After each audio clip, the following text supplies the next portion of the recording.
پاکستان میں جہاں بہت سے مسئلے ہیں وہاں پہ پاکستان میں بھکاری بھی ایک بہت بڑا مسئلہ ہے.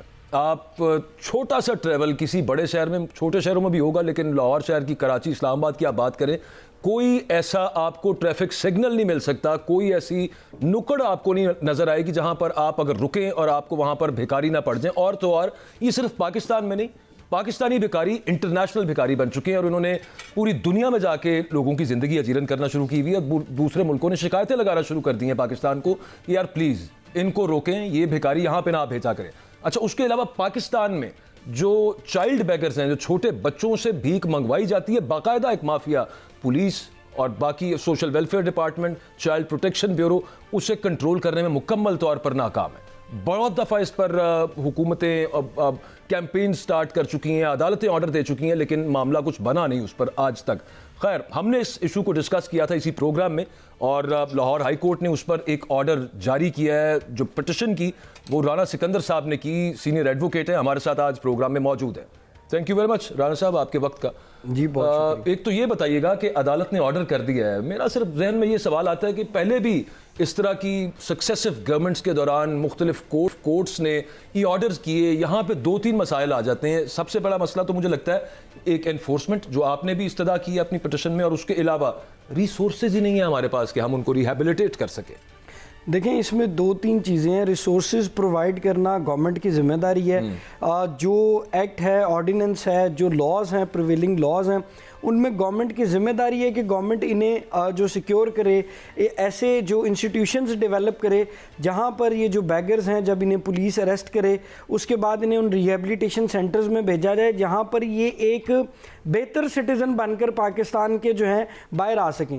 ہمارے ہاں پرابلم یہ ہے, اس پہ میں نے بہت سارے پولیس افسران سے بھی ڈسکس کیا ہے, وہ ان کو پکڑتے ہیں, ان پہ ایف آئی آرز دیتے ہیں, اس کے بعد جب ریہیبلیٹیشن سینٹر میں جاتے ہیں تو وہاں پر وہ انہیں ریسیو کرنے سے منع کر دیتے ہیں کہ جی ہمارے پاس انہیں ریسیو کرنے کی کیپیسٹی نہیں ہے. اس سلسلے میں جو بجٹ ہے وہ تو ایلوکیٹ ہو رہا ہے لیکن کام کوئی نہیں ہو رہا. اسی طرح ٹیفٹا اور بہت سارے ادارے ہیں جو ان بیکاریوں کو بہتر سٹیزن بنا سکتے ہیں, لیکن ان کے پاس انہیں بھیجا ہی نہیں جاتا. 3 دن میکسیمم 3 days کے لیے انہیں اریسٹ کیا جاتا ہے, انہیں ڈیٹین کیا جاتا ہے, انہیں ریہیبلیٹیشن سینٹر میں بھیجا جاتا ہے, جبکہ قانون یہ کہتا ہے کہ کم از کم 1 سال کے لیے انہیں کسی بھی ریہیبلیٹیشن سینٹر میں بھیجا جانا چاہیے. اس سے پہلے آپ انہیں چھوڑ ہی نہیں سکتے. ایسا کوئی قانون نہیں ہے کہ جو بھیک مانگتا پکڑا گیا اس کو, اس پہ کیس تو ہوتا ہے مختلف دفعات کے تحت, اس کو جیل بھیجا جائے, پروسیکیوٹ کیا جائے اور پھر جرمانہ عائد کیا جائے اس کے اوپر. ریہیبلیٹیشن والے معاملے سے لگتا ہے کام نہیں چلے گا, کیونکہ جب ایزی منی مل رہا ہے نا, جب لوگ آرام سے آپ میں 10 15 20 50 100 پکڑا دیتے ہیں, وہ کیا ضرورت ہے کسی کو کام کرنے کی اور سیکھنے کی. دیکھیں, یہ تو ڈبل ایج سوارڈ ہے. آپ پیسے بھی بہت ایزی ہیں, اس کے علاوہ جو پروسیکیوشن ہے وہ بہت ویک ہے. قانون تو اس میں بالکل کلیئر ہے, آپ کے لیے 3 سال کی منیمم امپریزنمنٹ ہے, 3 سال کی سزا ہے. لیکن کیونکہ گورنمنٹ کے پاس اتنی جیلز نہیں ہیں, گورنمنٹ کا میکنزم بہت ویک ہے, پولیس اس چیز کو ایڈمٹ کرتی ہے کہ ہمارے پاس ریسورسز نہیں ہیں, اس کا رزلٹ یہ نکلتا ہے کہ یہ ریگولر بیسس پہ واپس آ جاتے ہیں. اگر 3 دن کے لیے کسی پروبیشن افسر کے پاس جائیں بھی تو 3 دن بعد آپ کو وہیں پر کھڑے ملیں گے. دیکھیں نا, $42 بلین کی یہ انڈسٹری ہے. یا آپ نے ہی اپنے پروگرام میں آپ نے اور شہزاد بٹ صاحب نے اس بات کو ریویل کیا کہ یہ $42 بلین کی انڈسٹری ہے. پاکستان کا ٹوٹل قرضہ کوئی $131 بلین ہے. تو 3 سال کے لیے پاکستان ان کو ہی دے دیں. یہ آپ کی جو بیوروکریسی ہے جس پہ آپ کروڑوں اربوں روپیہ خرچ رہے ہیں, اس سے تو بہتر ہے کم از کم قرضہ تو اتار دیں گے. یہ ایک مطلب بڑے والے بھی مانگنے جاتے ہیں, اتنے پیسے ان کو نہیں ملتے, یہ تو بالکل اندر سے نکل آتے ہیں اتنے. دیکھیں, قابل احترام اکبر باجوہ صاحب یہ جو بات کر رہے ہیں بھائی, 3 ہفتے قبل اسی پروگرام میں بات ہوئی, لاہور ہائی کورٹ نے مہربانی ان کی بھی, انہوں نے اپنا ایکشن لے کے چیئرپرسن سارا احمد کو یہ حکم جاری کیا کہ آپ 10 دن کے اندر چائلڈ پروٹیکشن بیورو والی جو ہے, چائلڈ پروٹیکشن بیورو والی 10 دن کے اندر رپورٹ. میں نے بہت کوشش کی کہ پروگرام میں آپ کے ساتھ ان کو بٹھا سکوں تاکہ موقف آ سکے.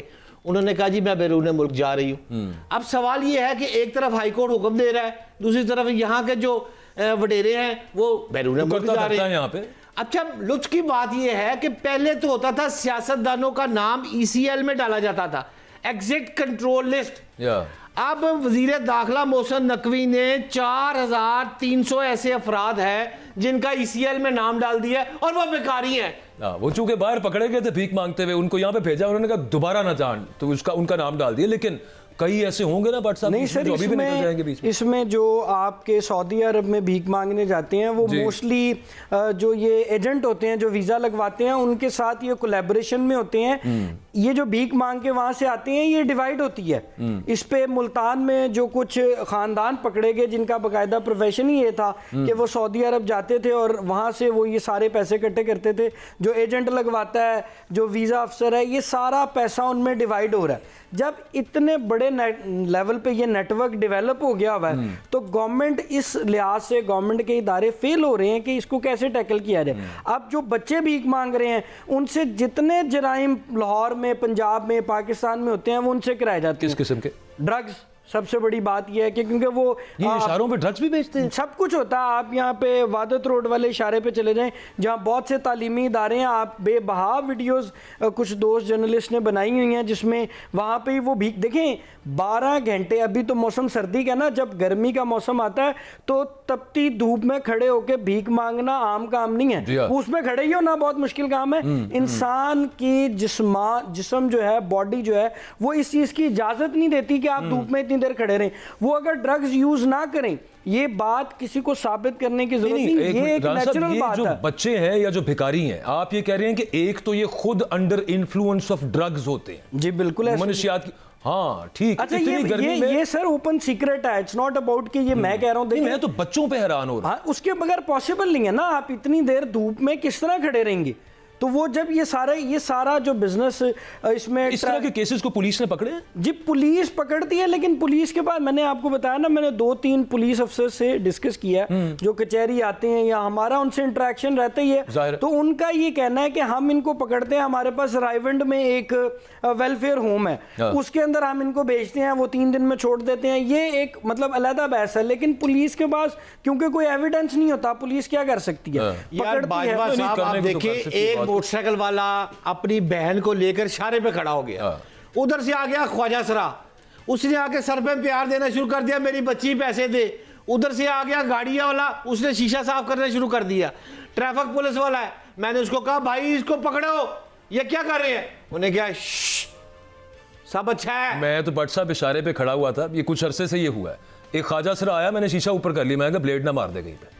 देखिए ये बिल्कुल ऐसी है, बिल्कुल ये भी एक खौफ पड़ गया हुआ है, मतलब। लेकिन राना साहब बात ये है कि मेरी जो इंफॉर्मेशन है उसके मुताबिक FIA की जो रिपोर्ट मेरे सामने पड़ी हुई है, रेमयार खान, सादकाबाद, राजनपुर, चोलिस्तान, शहदाद कोट और जैकबाबाद समेत दीगर इलाके जो है, इन 6 मखसूस इलाकों से जो बेकारी हैं अब वो करोड़पति बन चुके हैं और वो अपने बंदे बाहर भिजवाते हैं।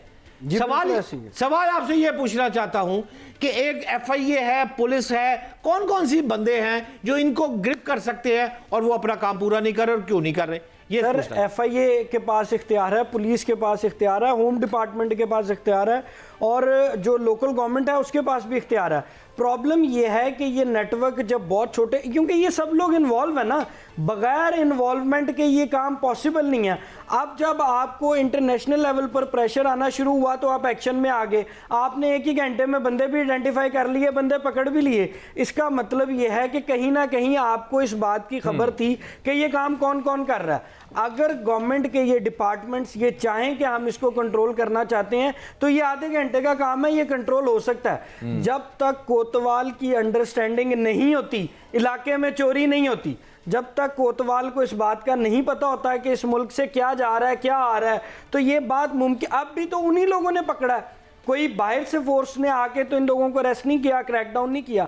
सवाल सिर्फ ये है कि क्या ये डिसाइड कर लिया गवर्नमेंट ने कि हम इस चीज़ को अब ख़त्म करना चाह रहे हैं? अगर गवर्नमेंट डिसाइड कर लेगी तो ये ख़त्म हो जाएगी, अदरवाइज वही ले तो लाल से काम दिया जाता रहेगा और काम ऐसे ही चलता चला जाएगा। लेकिन बाजवा साहब, आप वाइंड अप पे ये ज़रा, मैंने तो 2-3 दफ़ा ट्राई की है कि हमारा प्लेटफॉर्म हाजिर है, अगर गवर्नमेंट इस पर क्या कर रही है तो प्लेटफॉर्म हमारा तो हाजिर है। नहीं, वो बिल्कुल है। और मैं तो पहले भी अर्ज कर रहा था कि सक्सेसमेंट्स जो हैं वो इस बारे में ऑर्डर्स कोर्ट्स जारी कर चुके हैं, गवर्नमेंट्स कैंपेन्स लॉन्च करती हैं। आज डीसी इस्लामाबाद साहब ने अपने ट्विटर हैंडल पे बताया है कि जनाब ये 6 भिखारी हमने पकड़ लिए, गिरफ्तार कर लिए। वो कल जमानत हो जानी है या उनको जैसे बता रहे हैं राणा साहब किसी वेलफेयर होम भेजेंगे और वहाँ से वो दोबारा 3-4 दिन बाद बाहर होंगे, तो ये मामला चलता रहेगा। लेकिन गवर्नमेंट ने अगर इसको सही तरह से टैकल करना है तो जो एक चीज़ नाजरीन इसमें शुरू में राणा सिकंदर साहब ने बताई थी वो ये कि जेलों में जगह नहीं है, तो ये काम करें ना, सियासी कैदी ज़रा निकालें, इनके लिए जगह बनाएं जो पाकिस्तान का असल बेड़ा गर्क कर रहे हैं।